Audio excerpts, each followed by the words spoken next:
L'ostéogenèse imparfaite est une affection constitutionnelle polymorphe de gravité extrêmement variable à l'origine d'une fragilité osseuse. Grâce à une meilleure connaissance de cette pathologie, des progrès importants ont été réalisés dans les dernières décennies et des traitements médicaux et chirurgicaux efficaces sont aujourd'hui possibles pour pallier la fragilité et atténuer les douleurs.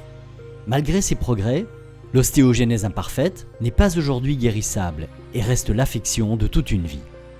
Les patients, les familles jouent un rôle prépondérant et le pronostic est très largement conditionné par la capacité des personnes concernées à vivre avec leur fragilité et par les réponses qu'ils vont tout au long de leur vie donner face au challenge qui leur est imposé. La priorité, ça va être vraiment de faire en sorte que cet enfant porteur d'une ostéogenèse imparfaite soit acteur de sa maladie, mais aussi de sa vie. Donc on leur apprend à gérer la douleur, à gérer le plâtre, à gérer l'immobilisation. La psychomotricité est là pour accompagner les enfants dans leur développement psychomoteur. Elle est aussi là pour accompagner un vécu corporel qui peut être douloureux.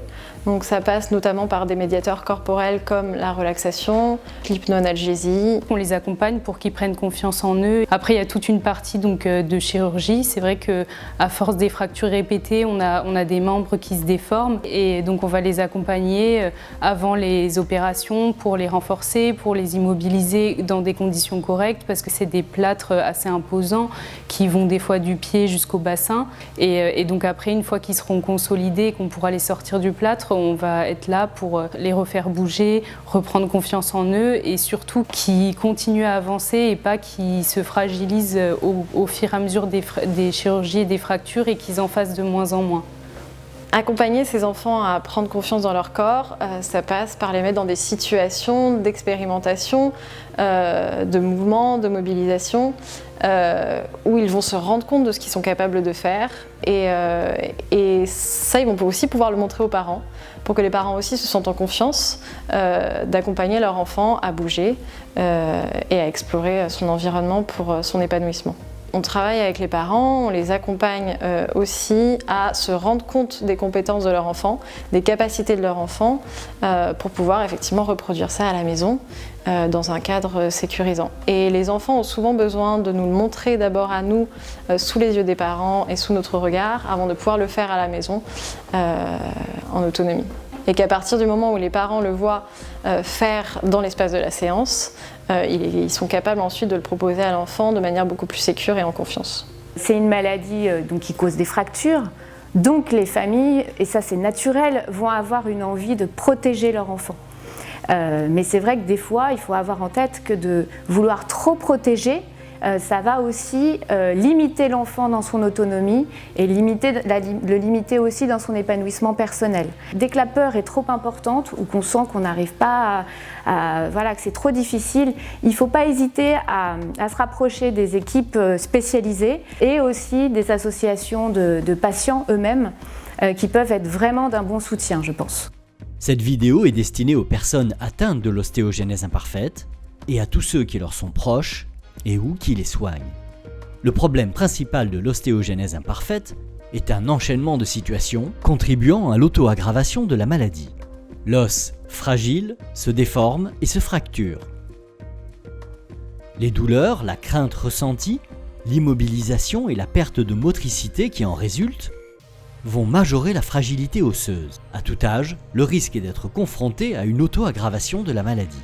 L'appréhension face au mouvement qui peut caractériser cette maladie fait que certains enfants peuvent réduire le mouvement, s'empêcher de bouger, voire se replier sur eux. Et nous, c'est tout ce qu'on veut éviter. On a des enfants qui s'enraidissent au fur et à mesure du temps, à force de rester dans une position assise, avec des muscles qui se contractent derrière les cuisses. Donc on essaye de les posturer en kiné, de les mettre sur des tables de verticalisation ou même allongées, et d'étirer au maximum les muscles qui se rétractent de par la position assise, d'essayer d'intégrer au fur et à mesure de leur journée aussi des positions debout, des verticalisateurs à l'école, pour qu'ils puissent avoir des activités ludiques dans des positions autres que assises au fauteuil. La médecine aujourd'hui est capable de remédier à ce cercle vicieux d'auto-aggravation, mais c'est aussi au patient de participer activement à la prise en charge de son affection. L'important pour un enfant avec une ostéogenèse imparfaite, c'est vraiment qu'il donne du sens à ce qu'il vit. Il y a un moment dans sa vie, donc généralement c'est vers 4-5 ans, où il commence à se poser des questions. C'est à ce moment-là que le psychologue va intervenir pour l'accompagner vraiment dans la compréhension de sa maladie. Il y a le savoir médical, mais il y a aussi le savoir du patient. La priorité, c'est qu'il s'approprie sa maladie, donc qu'il la comprenne, c'est-à-dire faire en sorte de trouver des stratégies aussi d'adaptation pour vivre avec cette maladie. Le but principal est de lutter contre l'immobilité, de favoriser la motricité et la mise en charge autant que possible sur un squelette fragile. Les spécialistes de médecine physique, de rééducation et les kinésithérapeutes sont là, dès le plus jeune âge, pour apprendre aux patients à bouger progressivement, le plus possible malgré les douleurs et en limitant le risque de fracture, tout en sachant que celui-ci ne sera jamais nul. Inciter les contractions musculaires, la mobilité, apprendre à lutter progressivement contre la pesanteur, lever l'inquiétude et la peur chez l'enfant, nécessite un savoir-faire. L'approche ludique permet une acceptation et une participation indispensable de l'enfant. L'aspect ludique est très important, à la fois pour que les enfants prennent du plaisir à bouger. Ce sont des enfants qui ont un vécu douloureux, donc le fait qu'ils puissent prendre du plaisir dans leur corps, c'est quelque chose de très important.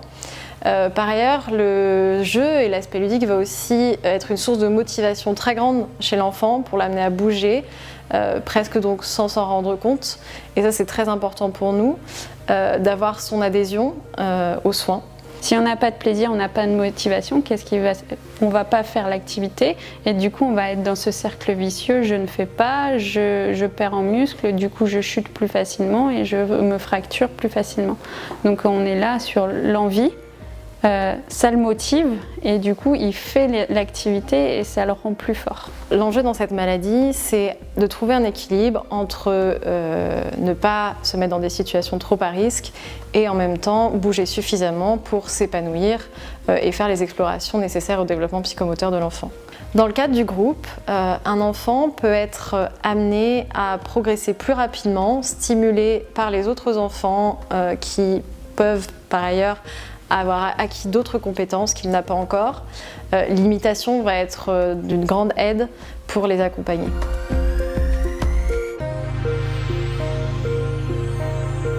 Les aides techniques sont multiples pour faciliter une verticalisation et une déambulation progressive.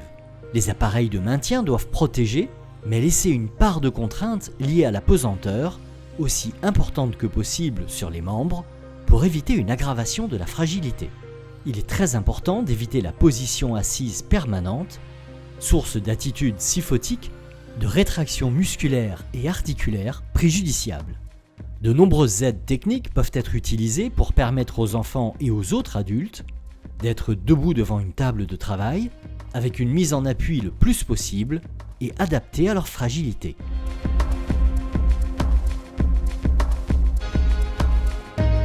Dans toutes les formes d'ostéogenèse imparfaite, et surtout celles qui sont sévères, il existe une restriction des capacités respiratoires liée aux troubles de la croissance du thorax et à la survenue de scoliose. Dans les centres de rééducation spécialisés, on peut apprendre les exercices de kinésithérapie respiratoire et à utiliser les appareils relaxateurs de pression qui favorisent le développement thoracique et pulmonaire. On va les rééduquer aussi à travers différentes activités ludiques, donc déjà le réentraînement à l'effort, de les faire marcher. Après on peut utiliser d'autres exercices plus ludiques comme des bulles, la sarbacane, etc. Qui sont très bien aussi pour les rééduquer au niveau respiratoire. Dès l'enfance, cette rééducation spécifique est primordiale. La préservation des fonctions respiratoires, surtout pour les formes sévères, doit être poursuivie pendant toute la vie. Les scolioses sont fréquentes et évolutives. Elles peuvent nécessiter des traitements par corset, mais il est souvent nécessaire de les opérer. Les interventions sont précédées de périodes de traction par halo crânien qui permettent de réduire les déformations rachidiennes avant de les stabiliser chirurgicalement en réalisant des arthrodèses vertébrales postérieures.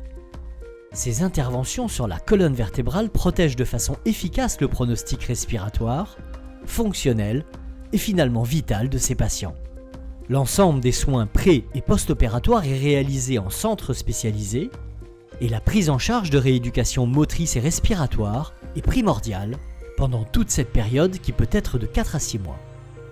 La balnéothérapie est elle aussi très importante pour les patients à tous les âges. Elle favorise la motricité, l'activité musculaire et permet une mise en charge protégée. Elle est rassurante car elle élimine les risques traumatiques.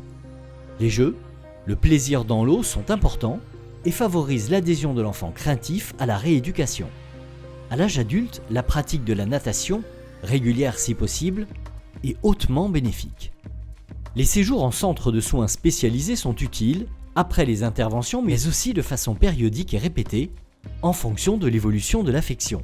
La rééducation par un kinésithérapeute en activité libérale, proche du domicile des patients, est aussi indispensable.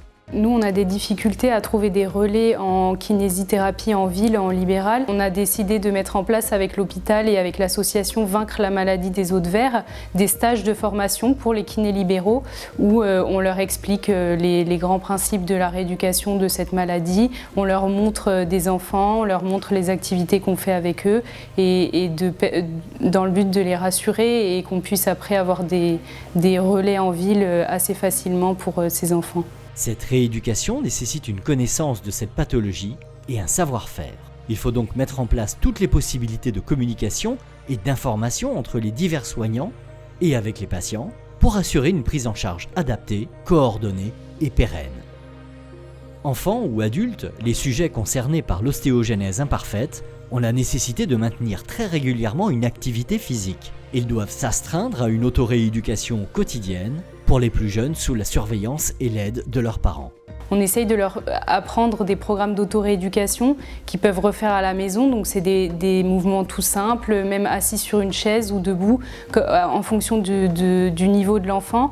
Et on essaye de motiver la famille, de motiver la fratrie, de trouver des manières avec de la musique pour leur donner l'envie de faire ces exercices à la maison tous les jours. C'est vrai que c'est quelque chose qui les aide beaucoup, qui met leurs os en contrainte et qui les renforce et qui les aide à marcher. Et s'ils arrivent à faire ça toute leur vie, c'est vrai que c'est vraiment un plus. Les mouvements doivent être non violents, ne pas entraîner de douleur et ne pas trop solliciter les articulations qui elles aussi sont fragiles. Les pratiques sportives adaptées sont possibles en plus de la natation. Ici, je vais essayer d'aller toucher plusieurs domaines. Je vais leur faire de la danse, du renforcement musculaire, du tennis de table, de l'escalade. Et en fonction de leur envie, je vais trouver le sport, l'activité qu'ils aiment faire ou qu'ils aimeraient faire. Et je vais tout mettre en place, adapter le sport pour qu'ils puissent le pratiquer.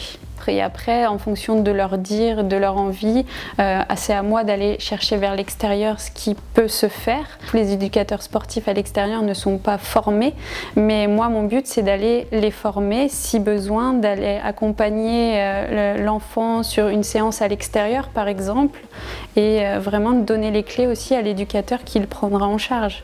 Personnellement, moi, je pense qu'ils peuvent tout faire, c'est juste qu'il faut adapter les choses. Mais ils peuvent tout faire. Pour des situations équivalentes en termes de gravité et de soins, les sujets qui s'astreignent à cette hygiène de vie ont des évolutions radicalement différentes et bien plus favorables. Ils sont au fil des années beaucoup mieux protégés contre la fragilité et les dégradations fonctionnelles liées à l'âge. Enfin, un autre élément est primordial, c'est le contrôle pondéral. Un squelette fragile n'est pas à même de supporter un surpoids, aggravant les difficultés motrices et réduisant l'autonomie. Avec moins de problèmes orthopédiques. La surveillance pondérale doit donc être permanente toute la vie et ce, dès le plus jeune âge. Le pronostic fonctionnel des patients atteints d'ostéogenèse imparfaite est dépendant de facteurs multiples. Certains sont déterminés comme la gravité plus ou moins importante de l'affection pour un patient donné, d'autres sont aléatoires et dépendent des événements successifs dans la vie du patient, comme les accidents, sources de fractures et d'immobilisation. D'autres facteurs encore sont directement liés au patient lui-même et à sa famille. Pour des situations de gravité similaires et des prises en charge médicales comparables, les évolutions peuvent être radicalement différentes.